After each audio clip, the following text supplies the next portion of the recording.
Back to today's video. This is Anupama. आज मैं आप लोगों के लिए क्लास 10th की वीडियो लेके आई हूँ। क्लास 10th का carbon and its compound chapter, जो कि चैप्टर 4 है हमारे साइंस का। और इसकी कुछ वीडियोस मैं ऑलरेडी पोस्ट कर चुकी हूँ काफ़ी समय पहले, जो कि 2021-22 के सिलेबस में आ रहा था।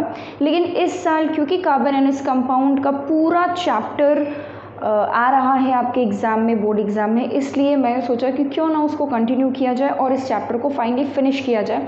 Also this video is being demanded very eagerly since past 1 week from my students, so that is why I had to make this video for them. So let us start with the chapter. Carbon and its compound में हम लोग homologous series तक पढ़ चुके हैं और homologous series तक काफ़ी बेसिक बातें होती हैं कार्बन एंड इट्स कंपाउंड की। मतलब कार्बन किस तरीके की बॉन्ड बनाता है, कोवलेंट बनाता है, और कोवलेंट बॉन्ड क्या होते हैं, सैचुरेटेड अनसैचुरेटेड हाइड्रोकार्बन्स क्या होते हैं, और आइसोमर्स हमने पढ़ा है, और मेनली नॉमेनक्लेचर हमने पढ़ लिया है। नॉमेनक्लेचर काफ़ी डिटेल में मैंने बताया था और IUPAC नॉमेनक्लेचर का लाइव सेशन भी मैंने लिया था। तो अगर आप इनमें से कोई भी वीडियो, कोई भी प्लेलिस्ट मिस कर रहे हैं, then please go and watch them and then come back to this video and continue with the chapter. Now let us start with what we are going to start today is chemical reactions of hydrocarbons. तो carbon compounds के chemical reactions किस तरीके से होते हैं, पहले तो हम उनके बारे में समझेंगे। उसके बाद इस चैप्टर में हमें 2 मेन कंपाउंड्स के बारे में पढ़ना है। एक है आपका इथेनॉल और इथेनोइक एसिड। तो हम वो दोनों टॉपिक्स भी कवर करेंगे आज की वीडियो में नहीं, लेकिन फिर अगली वीडियो में। और उसके बाद लास्ट टॉपिक हमारा होगा डिटर्जेंट्स, सोप का एक्शन, ये सारी चीज़ें। ठीक है, तो स्टार्ट करते हैं। आज हम लोगों को पढ़ना है केमिकल रिएक्शंस ऑफ हाइड्रोकार्बन्स। ठीक है, before starting with this topic you must know about the functional groups, कि हम कार्बोक्सिलिक एसिड किसको कहते हैं, एल्डिहाइड में क्या लगता है, अल्कोहल में क्या लगता है, इन सब चीज़ों के बारे में एक बेसिक नॉलेज आपको होनी चाहिए। Then only you would be able to understand this chapter. Now chemical reactions में हम 4 केमिकल रिएक्शंस पढ़ेंगे। पहला है कंबशन, दूसरा है ऑक्सीडेशन, तीसरा है एडिशन, और लास्ट है हमारा सब्स्टिट्यूशन रिएक्शन। ये 4 टाइप के रिएक्शंस अगर आप पढ़ लेंगे तो आपका जो नेक्स्ट टॉपिक इथेनॉल और इथेनोइक एसिड है, उसमें जो हम रिएक्शंस करेंगे वो आपको थोड़ा क्लियरली समझ में आने लग जाएगा। तो पहली बात करते हैं कंबशन। काफ़ी मतलब जाना माना है, ये बहुत कुछ नया नहीं है इसमें, आप लोगों को पता है कंबशन के बारे में। और कंबशन में हमें पता है कि ऑक्सीजन के प्रेजेंस में जब कोई चीज़ जलती है तो हम उसको बोलते हैं कंबशन। अब अगर ये चीज़ हाइड्रोकार्बन हो गई तो हम क्या बोलेंगे, कंबशन ऑफ हाइड्रोकार्बन, जो कि हमें यहाँ पढ़ना है। इससे काफ़ी अच्छे क्वेश्चंस बनते हैं, तो आपको ध्यान रखना है इस चीज़ों का कि इस टॉपिक में जो चीज़ें पढ़ेंगे वो इम्पोर्टेंट होगा। नाउ कंबशन में किसी हाइड्रोकार्बन को हम पूरी तरीके से जला देंगे ऑक्सीजन के प्रेजेंस में। ठीक है, जैसे फॉर एग्जांपल मीथेन, ये मीथेन है। अगर मैंने मीथेन को ऑक्सीजन के प्रेजेंस में बर्न कर दिया, ठीक है, हम बर्न कर रहे हैं ऑक्सीजन के प्रेजेंस में, तो ये कार्बन डाइऑक्साइड और वाटर बनाएगा। याद रखिए, कोई भी हाइड्रोकार्बन अगर है, आप उसका कंबशन कर रहे हैं तो प्रोडक्ट में हमेशा यही बनेगा, हमेशा ऑलवेज यही बनेगा। ठीक है, आप इसको बैलेंस कर सकते हैं, यहाँ पे 2 लगा के और यहाँ पर भी 2 लगा के। ठीक है, ये हो गया कंबशन। नेक्स्ट, जैसे फॉर एग्जांपल अच्छा, ये कैसा कंपाउंड है, ये एक सैचुरेटेड हाइड्रोकार्बन है ना, सैचुरेटेड हाइड्रोकार्बन है। ठीक है, ऑल राइट। अब अगर मान लीजिए कि मैंने कोई अनसैचुरेटेड हाइड्रोकार्बन ले लिया, ठीक है, मैंने अनसैचुरेटेड हाइड्रोकार्बन ले लिया, उसको भी मैं ऑक्सीजन के प्रेजेंस में अगर बर्न करूंगी तो वो कार्बन डाइऑक्साइड और वाटर ही देगा। ठीक है, ये कैसा है, अनसैचुरेटेड। तो सिंपल बात ये है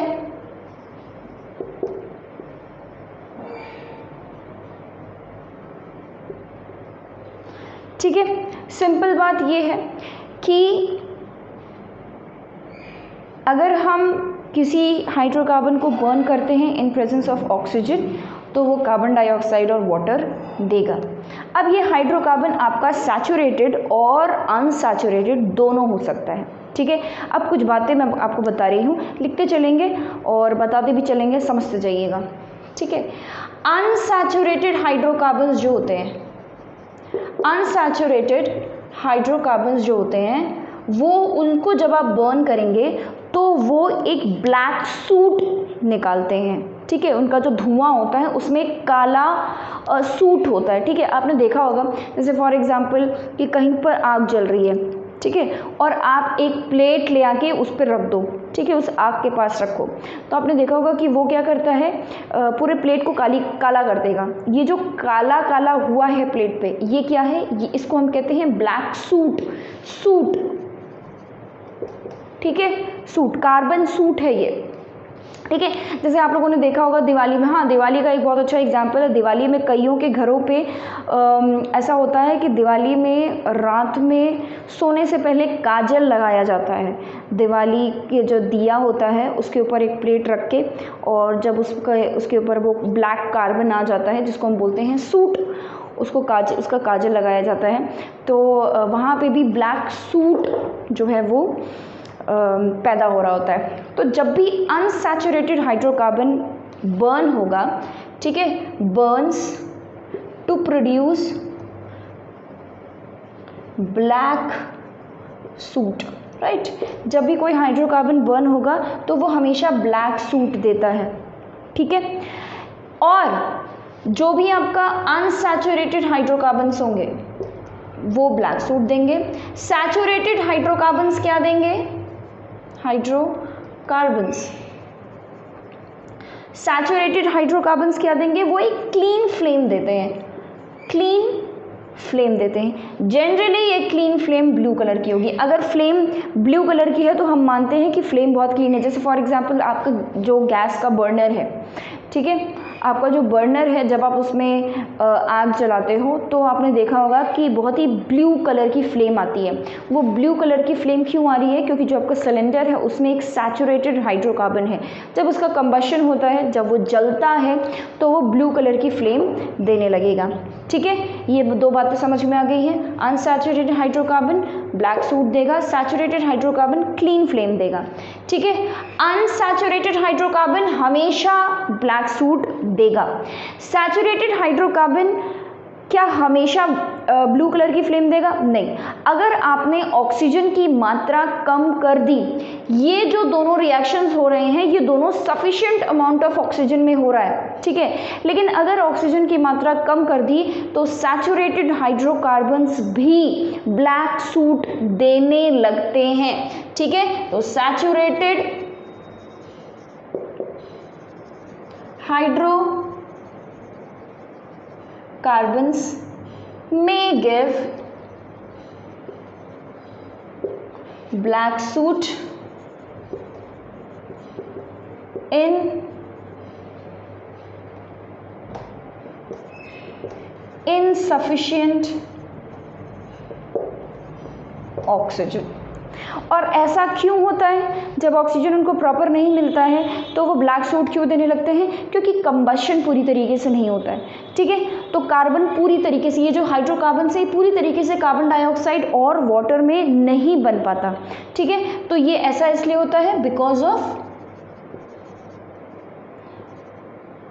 इनकम्प्लीट कंबशन। ठीक है, इनकम्प्लीट कंबशन होता है, इस वजह से सैचुरेटेड हाइड्रोकार्बन्स इनसफिशिएंट ऑक्सीजन में ब्लैक सूट दे सकते हैं। अब आपको समझ में आ गया है कि ब्लैक सूट क्या होता है। ब्लैक सूट जनरली जब निकलता है तो वो येलो फ्लेम के साथ निकलता है। ठीक है, तो कई बारी आपने देखा होगा कि जब हम गैस ऑन करते हैं तो फ्लेम बहुत ब्लू नहीं आती है, येलो कलर की या ऑरेंज कलर की फ्लेम आ रही होती है। अगर येलो कलर की फ्लेम आ रही है और ऑरेंज कलर की थोड़ी बहुत तो ठीक है, लेकिन अगर ज़्यादा अमाउंट में आपको येलो कलर दिख रहा है फ्लेम में, तो इसका मतलब कि आपका जो गैस है उसको प्रॉपर ऑक्सीजन नहीं मिल रहा है। प्रॉपर ऑक्सीजन मिलता कैसे है गैस को? आपने देखा होगा कि बर्नर्स में ऐसे छोटे छोटे छेद होते हैं, वो वो छेद क्यों होते? ताकि ऑक्सीजन अंदर से बाहर तक प्रॉपरली सप्लाई हो पाए। अगर वो छेद ब्लॉक हो गए तो अंदर से जो फ्यूल निकल रहा है, मतलब जो हाइड्रोकार्बन निकल रहा है, उसको प्रॉपर अमाउंट ऑफ ऑक्सीजन नहीं मिलेगा और वो येलो फ्लेम के साथ बर्न करेगा और साथ में ब्लैक सूट प्रोड्यूस करेगा, जो कि आपके बर्तनों को नीचे से काला करने लग जाएंगी। ठीक है, तो ये कुछ इंपॉर्टेंट बातें हैं, इसको लिख लीजिए। Alright, let's move on to the next reaction. लेकिन उससे पहले एक और बात मैं आपको बता दूं, एनसीईआरटी में येलो कलर के बॉक्स में लिखा हुआ है, तो जानना ज़रूरी है क्योंकि एनसीईआरटी में दिया हुआ है। तो देखिए, आपने ये चीज़ भी देखी होगी कि जब आप किसी लकड़ी को बर्न करते हैं तो इनिशियली वो फ्लेम के साथ जलता है, लेकिन थोड़ी देर बाद वो फ्लेम ख़त्म हो जाता है और वो सिर्फ ग्लो करता है। ठीक है, जिसको हम अंगीठी वगैरह आप लोगों ने देखा होगा। ठीक है, सर्दियों में जब हम लोग हाथ सेकते हैं तो ऐसा ही तो करते हैं ना, पहले लकड़ी एकदम अच्छे से जल जाती है, उसके बाद हल्का हल्का वो ग्लो कर रही थी, लेकिन गर्माहट आ रही होती है, वहाँ पे भी कंबशन हो रहा है, बर्निंग हो रही है, बट पहले फ्लेम आया, बाद में फ्लेम चला गया। ऐसा इसलिए होता है क्योंकि कोई चीज़, कोई भी सब्सटेंस फ्लेम के साथ तभी बर्न करती है जब उसमें गैशियस सब्सटेंसेस हो। गैशियस सब्सटेंसेस मतलब वॉलेटाइल सब्सटेंस, वॉलेटाइल मतलब जो कि आराम से गैस में चेंज हो सके। तो इनिशियली जब आप लकड़ी को बर्न करते हो तो उसके अंदर जितना भी वॉलेटाइल सब्सटेंस होता है, वॉलेटाइल सब्सटेंस मतलब जो आसानी से गैस में चेंज हो जाए, वो वॉलेटाइल सब्सटेंस गैस में चेंज हो जाता है और जब गैस बर्न करती है तो आपको फ्लेम दिखता है। ठीक है, धीरे धीरे करके कुछ समय बाद ये वॉलेटाइल सब्सटेंस पूरी तरीके से बर्न हो जाता है और लकड़ी के अंदर का सारा वॉलेटाइल सब्सटेंस खत्म हो गया। जब वॉलेटाइल सब्सटेंस ही नहीं रहा तो गैस में चेंज होगा कौन, और जब कोई गैस में चेंज होगा ही नहीं तो फिर फ्लेम नहीं दिखाई देगी, वो सिंपली बर्न करेगा और आपको ग्लो करता हुआ दिखाएगा। तो कहने का मतलब ये है कि अगर कोई चीज़ फ्लेम के साथ जल रही है, इसका मतलब कि वो कैसी है? वॉलेटाइल है। कैसी है? वॉलेटाइल है, मतलब उसमें वॉलेटाइल सब्सटेंसेस प्रेजेंट है जो कि हीट करते ही गैस में चेंज होने लग जाते हैं। अगर किसी सब्सटेंस में वॉलेटाइल सब्सटेंस नहीं है, किसी मैटर में वॉलेटाइल सब्सटेंस नहीं है, जैसे कि फॉर एग्जांपल कोयला ग्लो करेगा, सिर्फ ग्लो करता है। ठीक है, तो कोयला यानी कि कार्बन, उसमें कोई वॉलेटाइल सब्सटेंस नहीं है, इसीलिए वो सिर्फ ग्लो करता है, फ्लेम नहीं शो करता। ठीक है, चलिए नेक्स्ट बात करते हैं ऑक्सीडेशन की, विच इज़ वेरी इंपॉर्टेंट। ठीक है, ये कंबशन तो हम लोगों ने पढ़ लिया है।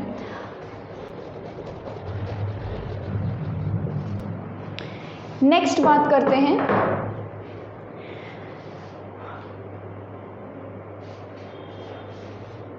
अगली बात करते हैं हम किसकी? ऑक्सीडेशन की। ठीक है, ऑक्सीडेशन।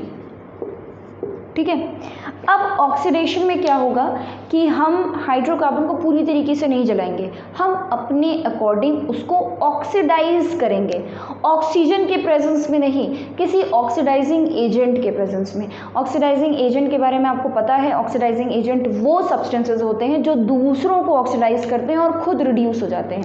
ठीक है, तो जैसे फॉर एग्जाम्पल कि हम किसी हाइड्रोकार्बन को,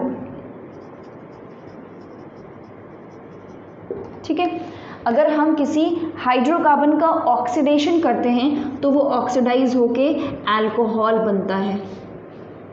ठीक है, इस अल्कोहल को अगर आपने फर्दर ऑक्सीडाइज किया तो वो एल्डिहाइड बनता है। राइट, एल्डिहाइड को अगर आपने और फर्दर ऑक्सीडाइज किया तो वो कार्बोक्सिलिक एसिड भी बनता है। This is how the step by step oxidation reaction takes place. Hydrocarbon को ऑक्सीडाइज करो, अल्कोहल बन जाएगा, अल्कोहल को ऑक्सीडाइज करो, एल्डिहाइड बन जाएगा, एल्डिहाइड को ऑक्सीडाइज करो, कार्बोक्सिलिक एसिड बन जाएगा।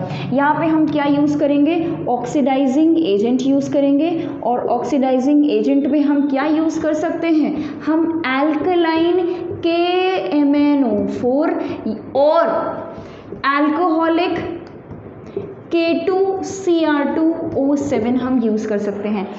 एल्कलाइन का मतलब क्या हुआ? एल्कलाइन का मतलब आपको KMnO4 में थोड़ा सा एल्कली डाल देना है। What is alkali? Water soluble basis, ऐसे बेस जो कि पानी में सॉल्युबल है। तो एक एल्कली आपको KMnO4 में कुछ 2-4 ड्रॉप्स आपने डाल दिए और आपका ये ऑक्सीडाइजिंग एजेंट रेडी हो गया।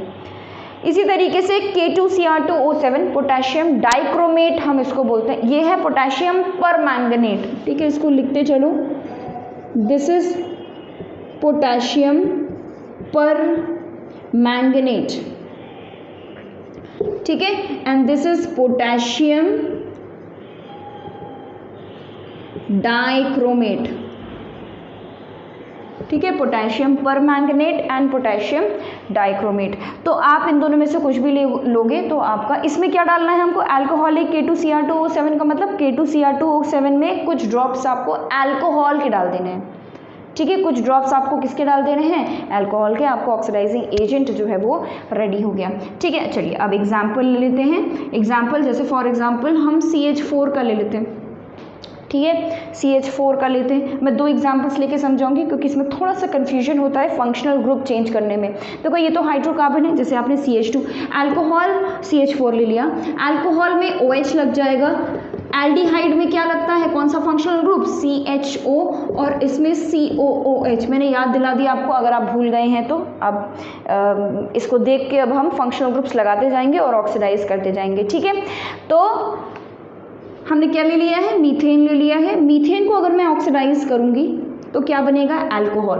तो देखो अल्कोहल में क्या लगता है, OH, मतलब क्या, एक हाइड्रोजन की जगह पर क्या लगा दूं मैं, OH। तो इसमें अगर हम अल्कोहल में चेंज करेंगे तो ये क्या हो जाएगा, CH3OH। भाई 4 कार्बन थे, एक कार्बन हटा दिया, 3 बन गया CH3, और उस एक कार्बन की जगह पे क्या लगा दिया, OH। तो ये क्या है, अल्कोहल बन गया। ये क्या था, मीथेन था। ये क्या है, मिथेनॉल है, अल्कोहल है ना, तो ये क्या हो गया, मिथेनॉल। आगे एल्डिहाइड है ये। ठीक है, एल्डिहाइड में चेंज करना है। अब एल्डिहाइड में देखो CHO लगता है और इस कार्बन का सिर्फ एक बॉन्ड खाली है। उस केस में हम क्या करेंगे कि, और कार्बन एक ऑलरेडी एल्डिहाइड अपने साथ एक कार्बन लेके आ रहा है, और हमारे पास यहाँ पर भी एक कार्बन है, तो हम इसका क्या रखेंगे, फंक्शनल ग्रुप CHO, और बगल में लगा देंगे H। क्योंकि आप यहाँ पर कार्बन नहीं लगा सकते। आप ये सोच रहे होंगे कि इसका बॉन्ड खाली तो इसको कार्बन के साथ ही जोड़ना है, नहीं, कार्बन के साथ जोड़ दोगे तो फिर तो 2 कार्बन हो जाएंगे ना भाई, दूसरा कार्बन कहाँ से आया, हमने तो एक ही लिया था। ठीक है, तो इसलिए अगर आपको बोलता है कि मिथेनॉल को ऑक्सीडाइज करो, मिथेनाल्डिहाइड, ये क्या है, मिथेनाल्डिहाइड बनेगा ना, ये एल्डिहाइड बनेगा। तो आप ये मत सोचना कि CHO मिथेनाल्डिहाइड, एल्डिहाइड में CHO होता तो हमने CHO ले लिए, बगल में C लगा दिया, अरे गड़बड़ हो जाएगा, 2 कार्बन बन गए भाई। 2 कार्बन कहाँ से है, दूसरा कार्बन कहाँ से, हमारे पास तो एक ही है स्टार्टिंग से। ठीक है, तो ये क्या है, इसको हम बोलते हैं मिथेनाल्डिहाइड, राइट। अब इसको फिर से ऑक्सीडाइज करना है, ध्यान रखना कार्बन का नंबर चेंज नहीं होना है बस, और ये फंक्शनल ग्रुप बस ऐड होते चले जाएगा, number of carbon will always remain same. Now next, carboxylic acid comes with a carbon itself. तो क्या हम एक और कार्बन यहाँ लगाएंगे, नहीं लगाएंगे, 2 कार्बन हो जाएगा। हम तो मीथेन लेके चल रहे हैं, मेथ मतलब एक कार्बन। कार्बन नहीं लगाओगे तो क्या लगाओगे, हाइड्रोजन, बस खत्म, HCHCOOH। ठीक है, ये क्या है, methanoic acid, methanoic acid, right. ये क्या है, मिथेनोइक एसिड, ये हो गया। ठीक है, अच्छा, ये पहला एग्जाम्पल। दूसरा एग्जाम्पल मैं ले लेती हूँ। मान लीजिए यहाँ पे हमने 2 कार्बन का लिया, 1 कार्बन का लिया था, अब 2 कार्बन ले ले, या चलो 3 ले लेते हैं। ठीक है, 3 कार्बन का लेते हैं। तो 3 कार्बन का क्या हो जाएगा, C3H8, C3H8। ये क्या ले लिया है मैंने, प्रोपेन। ठीक है, इसको ऑक्सीडाइज किया। ठीक है, तो अब इसको ऑक्सीडाइज, अब ध्यान से करना है, इसको ऑक्सीडाइज करेंगे तो हमें पता है कार्बन तो 3 ही रहने हैं, कार्बन लास्ट तक 3 ही रहेगा। हाइड्रोजन, एक हाइड्रोजन हटा के मैं क्या लगा दूंगी, OH लगा दूंगी। तो ये हो गया C3H7, 8 थे, एक कम हो गया, C3H7OH। ये क्या बन गया आपका, प्रोपेनॉल। नेक्स्ट, अब क्या करना है, एल्डिहाइड बनाना। तो एल्डिहाइड का CHO पहले लगा दो।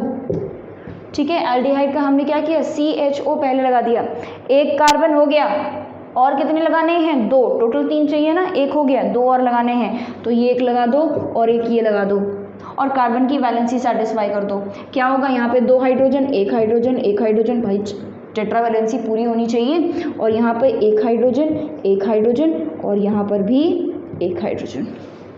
ठीक है, ये क्या बन गया, प्रोपेनॉल से अब प्रोपेनाल बन गया है, या प्रोपेनाल्डिहाइड भी बोल सकते हो, कोई दिक्कत नहीं है।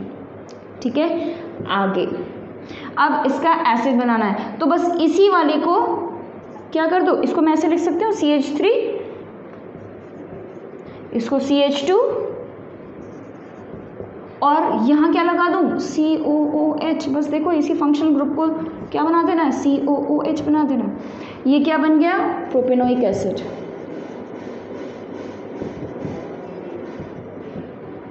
ठीक है, ये हो गए आपके ऑक्सीडेशन के रिएक्शन। कौन सा ऑक्सीडाइजिंग एजेंट हम यूज़ कर रहे हैं, ये इसको यूज़ कर रहे हैं। ठीक है, अच्छा, हर बार ज़रूरी नहीं है कि आप स्टेप बाय स्टेप हमेशा ऑक्सीडेशन कराएं। मान लीजिए कि आपको अल्कोहल से डायरेक्टली एसिड बनाना है, आपको क्या करना है, डायरेक्टली अल्कोहल से एसिड बनाना है, तो क्या बन सकता है, बिल्कुल बन सकता है। ऑक्सीडाइजिंग एजेंट जो है वो थोड़ा ज़्यादा मात्रा में ले लो, थोड़ा ज़्यादा स्ट्रॉन्ग ऑक्सीडाइजिंग एजेंट ले लो। वैसे ये दोनों ही स्ट्रॉन्ग है, आप इन्हीं को और ज़्यादा मात्रा में ले लोगे तो डायरेक्टली C3H7OH से डायरेक्टली यहाँ हम क्या ले लेंगे, मान लीजिए यहाँ पे हमने ले लिया है एल्कलाइन KMnO4। ठीक है, एल्कलाइन KMnO4 ऑक्सीडाइजिंग एजेंट ले लिया है, और क्या बन जाएगा C2H5COOH। ये क्या है, प्रोपेनोइक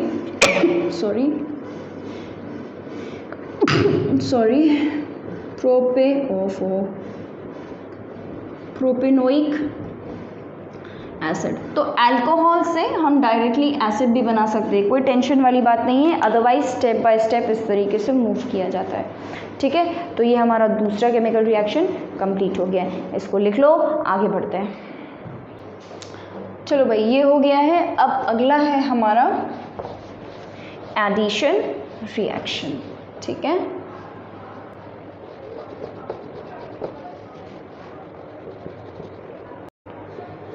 एडिशन रिएक्शन बताने से पहले मैं आपको कुछ बातें बताती हूँ। ठीक है, about saturated and unsaturated hydrocarbons. थोड़ा सा रिवीजन भी हो जाएगा, और हो सकता है कि कुछ बातें आपको जो यहाँ पता चली वो नहीं हो। ठीक है, सैचुरेटेड और अनसैचुरेटेड। ठीक है, अब देखो सैचुरेटेड और अनसैचुरेटेड में हमें पता है कि यहाँ पे कार्बन कार्बन में सिंगल बॉन्ड होगा, और यहाँ पे कार्बन कार्बन में डबल बॉन्ड, या फिर कार्बन कार्बन में ट्रिपल बॉन्ड्स होगा। ठीक है, अगर मैं आपसे पूछूं कि इन तीनों में सबसे ज़्यादा रिएक्टिव कौन है और सबसे ज़्यादा कम रिएक्टिव कौन है, ठीक है, और कौन, चेंज कर दें इसको, अब हमारा थर्ड क्या है, एडिशन रिएक्शन। ठीक है, कौन एडिशन रिएक्शन देगा और कौन एडिशन रिएक्शन नहीं देगा, इनमें से सवाल ये है। ठीक है, अब समझो पहले मेरी बात। देखो यहाँ पे कार्बन कार्बन के बीच में सिंगल बॉन्ड है, एक बॉन्ड है, पर ये बॉन्ड बहुत स्ट्रांग है। यहाँ पे कार्बन कार्बन में 2 बॉन्ड्स हैं। ठीक है, 2 बॉन्ड्स हैं, जिन 2 बॉन्ड में से एक बॉन्ड बहुत स्ट्रांग है पर दूसरा बॉन्ड बहुत वीक है। जो बॉन्ड स्ट्रांग है उसको हम बोलते हैं सिग्मा, ऐसे बोलते हैं, इसको बोलते हैं सिग्मा। ठीक है, और जो बॉन्ड वीक है उसको हम बोलते हैं पाई। ठीक है, ये तो सबको पता है। ठीक है, पाई तो सबको पता है। तो ये एक रिप्रेजेंटेशन है, ठीक है, दिखाने का कि जो कार्बन कार्बन में डबल बॉन्ड बन रहा है उसमें से एक स्ट्रॉन्ग बॉन्ड है जिसको हम सिग्मा बॉन्ड बोलते हैं, और एक वीक बॉन्ड है जिसको हम पाई बॉन्ड बोलते हैं। राइट, इसमें एक सिग्मा है और 2 पाई है, 3 बॉन्ड्स है ना, एक सिग्मा है और 2 पाई है। अब ध्यान दो, और अच्छा, इसमें जो सिंगल बॉन्ड है, एक सिंगल बॉन्ड, वो एक बॉन्ड कौन सा है, सिग्मा। तो इतना पता है कि ये जो सिग्मा बॉन्ड है ये कैसा है, ये बहुत स्ट्रॉन्ग है, अभी मैंने बताया। यहाँ पर जो सिग्मा बॉन्ड है ये बहुत स्ट्रॉन्ग है, पर ये जो पाई बॉन्ड है ये वीक बॉन्ड है। ठीक है, अच्छा, जब भी कोई केमिकल रिएक्शन होता है तो क्या होता है, पुराने बॉन्ड्स टूटते हैं और नए बॉन्ड्स बनते हैं, जिससे कि नया कंपाउंड बनता है। यही तो होता है फॉर्मेशन ऑफ न्यू कंपाउंड, यही तो केमिकल रिएक्शन है। तो यहाँ पे भी वही होगा। अब देखो यहाँ पर इस एक बॉन्ड को हम तोड़ेंगे, sigma bond which is strong, इसको हम तोड़ें तब तो ये नया बॉन्ड बनाए और तब जाके केमिकल रिएक्शंस हों। इसमें दो बॉन्ड्स हैं, दोनों में से कोई एक भी अगर हम तोड़ देंगे तो रिएक्शन हो जाएगा, है कि नहीं। और वो हम कौन सा वाला बॉन्ड तोड़ेंगे, वो एक बॉन्ड कौन सा जो हम तोड़ेंगे, जाहिर सी बात है वीक वाले को, है कि नहीं। दोनों में से किसी एक को तोड़ना होगा तो हम वीक वाले को तोड़ेंगे। वीक वाला जब थोड़ा सा हीट करो और वीक वाला बॉन्ड टूट जाएगा, और बॉन्ड टूटा तो अब कार्बन अपनी बैलेंसी को पूरी करने के लिए किसी और के साथ बॉन्ड बनाना शुरू करेगा, नया कंपाउंड बन गया। ट्रिपल बॉन्ड में क्या होगा, ट्रिपल बॉन्ड में भी यही कहानी है। ट्रिपल बॉन्ड में एक सिग्मा दो पाई, यानी कि एक बॉन्ड टूट गया, रिएक्शन एक दो पाए हैं, दोनों में से एक वीक बॉन्ड टूट जाएगा और रिएक्शन हो जाएगा। उसके बाद भी चांसेस है कि वो अभी और रिएक्शन कर सकता है क्योंकि उसके पास एक और वीक बॉन्ड बाकी है। तो इसका मतलब ये हुआ कि सबसे ज़्यादा रिएक्शन कराने की टेंडेंसी किसके पास है, इसके पास है। उससे कम इसके पास है और सबसे कम इसके पास है। तो अगर हम रिएक्टिविटी की बात करें, है ना, अगर हम रिएक्टिविटी की बात करें तो आपका ट्रिपल बॉन्ड सबसे ज़्यादा रिएक्टिव है उसके बाद डबल बॉन्ड और उसके बाद फिर सिंगल बॉन्ड। बोले ये बातें क्लियर हो गई। तो सैचुरेटेड और अनसैचुरेटेड में अगर मैं आपसे पूछूंगी कि which one is more reactive, you would say unsaturated is more reactive because उसके पास पाई बॉन्ड है which is a weak bond which can be broken easily to form new bonds. ठीक है, ये कॉन्सेप्ट क्लियर हो गया। अच्छा, अब देखो यहाँ पर क्या है कि सैचुरेटेड हाइड्रोकार्बन्स में एडिशन नहीं हो सकता, ये एडिशन रिएक्शन नहीं दे सकता। एडिशन रिएक्शन कहाँ हो सकता है, अनसैचुरेटेड हाइड्रोकार्बन्स में ही हो सकता है। ठीक है, कैसे देखते हैं। जैसे फॉर एग्जांपल हमने यहाँ बात की सैचुरेटेड की, तो ये मान लीजिए कि ये एक सैचुरेटेड, चलो अच्छा ये बना देते हैं, एक कार्बन का नहीं दो कार्बन का लेते हैं। फिर आप बोलोगे मैम आप इजी करा देंगी। ठीक है, ये है, क्या है ये क्या है, एक सैचुरेटेड हाइड्रोकार्बन है और मैं एक अनसैचुरेटेड हाइड्रोकार्बन भी ले लेती हूँ। ये हो गया।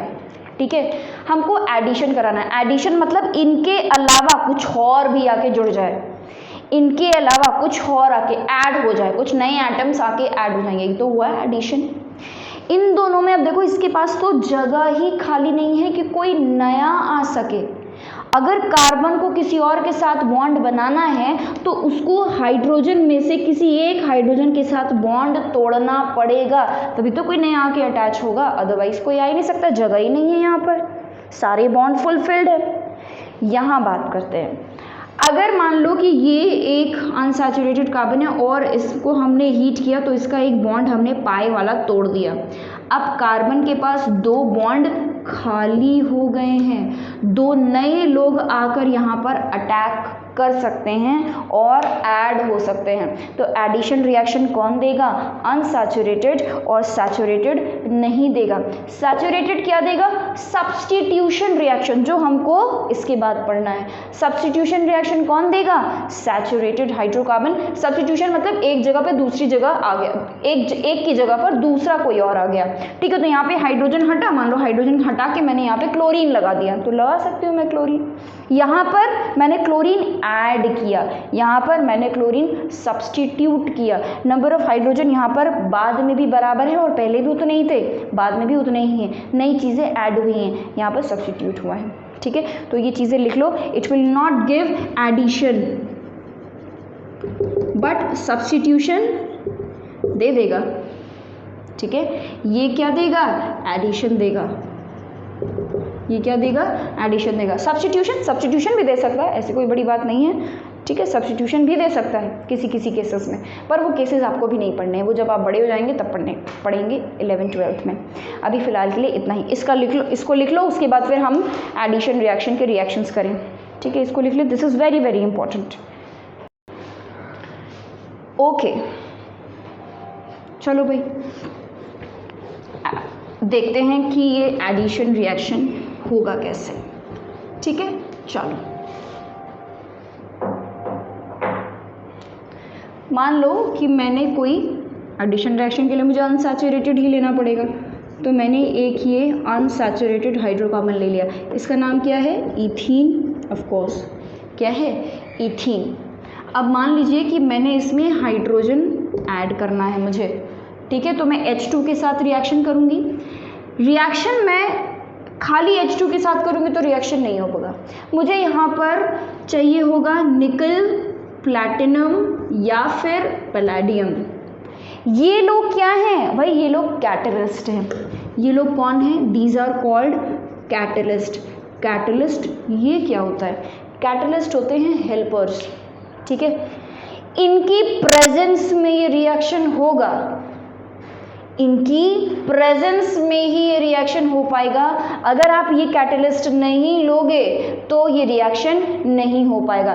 कैटलिस्ट वो सब्सटेंसेस हैं जो किसी रिएक्शन को आसान कर देते हैं, किसी रिएक्शन को पॉसिबल करते हैं, लेकिन खुद रिएक्शन में पार्टिसिपेट नहीं करते। मतलब आपको ना तो ये रिएक्टेंट में दिखेगा, ना ही ये प्रोडक्ट में दिखेंगे। ये निकल, प्लैटिनम, पैलेडियम ये तीनों ही क्या हैं, ये तीनों मेटल्स हैं, ठीक है, लो रिएक्टिव मेटल्स हैं ये तीनों। तो कैटलिस्ट रिएक्शन में पार्टिसिपेट नहीं करेगा, इसका कोई प्रोडक्ट आप नहीं देखेंगे, लेकिन बिना इसके ये हाइड्रोजन यहाँ ऐड नहीं हो सकता, ठीक है। तो कैटलिस्ट यूज करना इज वेरी वेरी इंपॉर्टेंट। अब हम लोग कई जगह पर कई सारे रिएक्शंस ऐसे करेंगे जहाँ पे हमें कैटलिस्ट की ज़रूरत पड़ेगी, ठीक है। अब अगर आप ये सोच रहे हैं कि सनलाइट भी कैटलिस्ट है क्या, नहीं। कोई मैटर, कोई सब्सटेंस अगर आप यूज़ कर रहे हो, किसी के प्रेजेंस में अगर आप रिएक्शन करा रहे हो, उसको हम बोलते हैं कैटलिस्ट। कैटलिस्ट को एक बहुत अच्छे एग्जाम्पल के साथ मैं यूजुअली बच्चों को बताती हूँ, और वो है कि आप कैटलिस्ट को जानो पंडित। कैटलिस्ट क्या है, पंडित है। अब देखो, शादी पंडित के बिना हो सकती है, नहीं, पर क्या शादी पंडित की होती है, नहीं, है ना। तो कैटलिस्ट की तरह काम करता है पंडित। पंडित क्या करता है, शादी कराता है। शादी पंडित के प्रेजेंस में ही होगी, लेकिन पंडित की शादी नहीं होती है कि नहीं।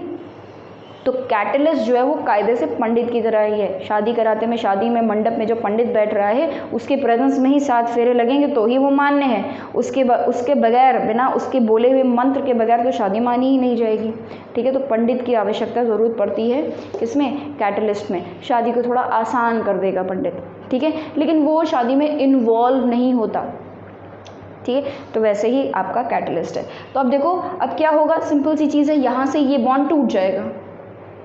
बॉन्ड टूटा, जब बॉन्ड टूटा तो क्या बना, ये बन गया, ये बन गया, ठीक है। इसमें थोड़ा सा मैंने डिज़ाइनर तरीके से लिखा हुआ है, आप ऐसे लिखो चाहे ऐसे लिखो, एक ही बात है, ठीक है। यहाँ पे डबल बॉन्ड था, यहाँ पे हमने एक बॉन्ड तोड़ दिया, ये। अब कार्बन कार्बन के बीच में सिंगल बॉन्ड हो गया, लेकिन कार्बन के भी सिर्फ 3 ही वैलेंसी कंप्लीट हुए। चौथी वैलेंसी कौन कंप्लीट करने के लिए आएगा, हाइड्रोजन। 2 हाइड्रोजन है ना, H2, ये दोनों हाइड्रोजन यहाँ पर लग गए। ये क्या बन गया, ईथेन। क्या बन गया, ईथेन। तो हमने एक अनसैचुरेटेड हाइड्रोकार्बन्स को किस में चेंज कर दिया, सैचुरेटेड हाइड्रोकार्बन में चेंज कर दिया। अब क्योंकि हमने यहाँ पर हाइड्रोजन अटैच किया है, हाइड्रोजन ऐड किया है, इसलिए इस रिएक्शन को जिसमें हम हाइड्रोजन ऐड कर रहे हैं, इसको हम बोलते हैं हाइड्रोजनेशन। हाइड्रोजनेशन क्या बोलते हैं, हाइड्रोजनेशन। तो कह सकते हैं आप ऐसा कि एडिशन रिएक्शन को यूज़ करके हम एक अनसैचुरेटेड हाइड्रोकार्बन को सैचुरेटेड हाइड्रोकार्बन्स में चेंज कर सकते हैं, and this process will be called as hydrogenation. Hydrogen add करेंगे हम, ठीक है। तो जनरली ये हम यूज़ करते हैं वेजिटेबल ऑयल को हम सॉलिडिफाई करने के लिए हम इस चीज़ का यूज़ करते हैं। जैसे फॉर एग्जांपल, जो भी आप, हम लोगों को ऐसा बोला जाता है कि जो वेजिटेबल ऑयल है, ध्यान से सुन लो इस चीज़ को, ये एनसीईआरटी में दिया हुआ है इसीलिए ये इम्पोर्टेंट है, ठीक है। वेजिटेबल ऑयल, ठीक है, ऑयल है ये, क्या लिखा है मैंने, ऑयल लिखा है, डी, ऑयल। वेजिटेबल ऑयल जो होते हैं वो कैसे होते हैं, अनसैचुरेटेड हाइड्रोकार्बन्स होते हैं विच आर हेल्दी। ये कैसे हैं, हेल्दी। हमें अनसैचुरेटेड हाइड्रोकार्बन्स ही खाना चाहिए वो हमारे सेहत के लिए अच्छे होते हैं। लेकिन हम लोग क्या करते हैं, हम लोग एनिमल फैट खाते हैं। हम क्या खाते हैं, एनिमल फैट खाते हैं। एनिमल फैट कैसे होते हैं, सैचुरेटेड होते हैं, सैचुरेटेड हाइड्रोकार्बन्स होते हैं ये, which are harmful, which are harmful. We must eat vegetable oil। तो जितनी भी चीज़ें आप लोगों को ऑयल में मिल रही हैं, ठीक है, जैसे कि फॉर एग्जांपल तिल का तेल, मूंगफली का तेल, सरसों का तेल, ये सारे हमारे लिए अच्छे हैं, ये सब हमारी सेहत के लिए अच्छे हैं। हम इसको रिफाइंड ऑयल जिसको हम बोलते हैं, सोयाबीन ऑयल, ये सारे जितने भी है ये सब वेजिटेबल ऑयल है which are unsaturated hydrocarbons and which are healthy. Animal fat जो भी है, जैसे आपका घी हो गया, ये सब आपकी सेहत के लिए बहुत अच्छे नहीं हैं, ये सैचुरेटेड हाइड्रोकार्बन्स है। जैसे बटर ऑल्सो सैचुरेटेड हाइड्रोकार्बन्स है which are harmful for your health, ठीक है। अब जनरली हम क्या करते हैं, हम एनिमल वेजिटेबल ऑयल को उसका हाइड्रोजनेशन करा के हम क्या कर देते हैं, उसको सैचुरेटेड कर देते हैं और यूज़ करते हैं, उसको खाते हैं, विच इज़ नॉट गुड, ठीक है। So this was about hydrogenation. अच्छा, एक चीज़ और समझो, अगर मान लीजिए कि मैंने यही हाइड्रोकार्बन लिया,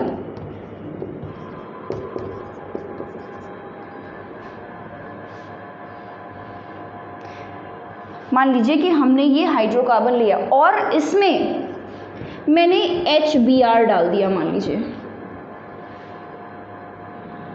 ठीक है। Something wrong with this tubelights, थोड़ा लाइट फ्लक्चुएट कर रही है, जिसकी वजह से थोड़ी सी लाइटिंग्स में दिक्कत हो रही है। एनीवे, मान लीजिए कि यही मैंने ईथीन लिया है और ईथीन में अब मैंने क्या किया, HBr ऐड कर दिया, ठीक है। अब जब मैंने HBr ऐड किया तो क्या होगा कि ये बॉन्ड टूटेगा,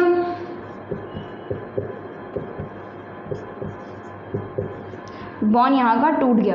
अब कार्बन अपनी वैलेंसी सेटिस्फाई करने के लिए इनमें से एक हाइड्रोजन एक कार्बन पर लग जाएगा और एक ब्रोमीन एक कार्बन लग जाएगा। मान लीजिए यहाँ पर लग गया हाइड्रोजन और यहाँ पर लग गया ब्रोमीन, ठीक है। तो यहाँ पर चूंकि हमने हाइड्रोजन और हैलोजन, है ना, ब्रोमीन की जगह पे Cl भी हो सकता है, कोई दिक्कत नहीं है, आयोडीन भी हो सकता है, कोई दिक्कत नहीं, HI, HCl, HBr कुछ भी हो सकता है, ठीक है। तो यहाँ पे क्योंकि हमने हाइड्रोजन और हैलोजन दोनों को ऐड किया है, इसलिए हम इसको बोलते हैं हाइड्रोहैलोजनेशन, हाइड्रोहैलोजनेशन, ठीक है, हाइड्रोहैलोजनेशन, और ये हो गया आपका हाइड्रोजनेशन, ठीक है। This was about addition reaction. Let us move on to the next chemical reaction. Alright, so हमारा अगला जो रिएक्शन है वो है सब्स्टिट्यूशन रिएक्शन।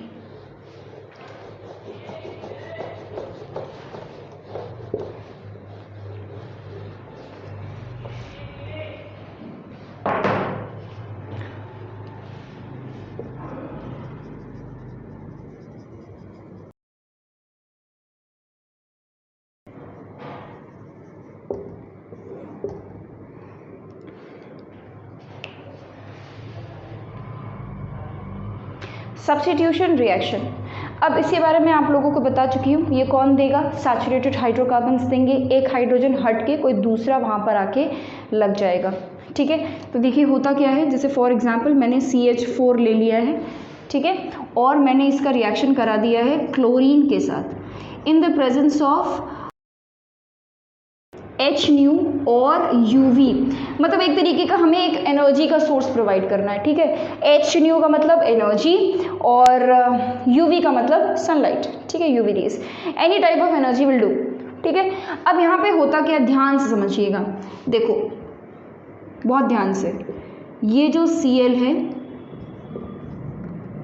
Cl2 लिखा था ना, यानी कि 2 Cl है, और यहाँ पर CH4 लिखा था, यानी कि 4 हाइड्रोजन है, ठीक है।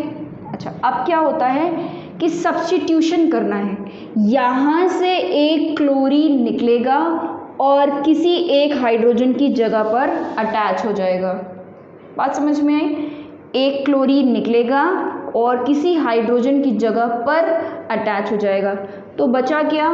ये बच गया।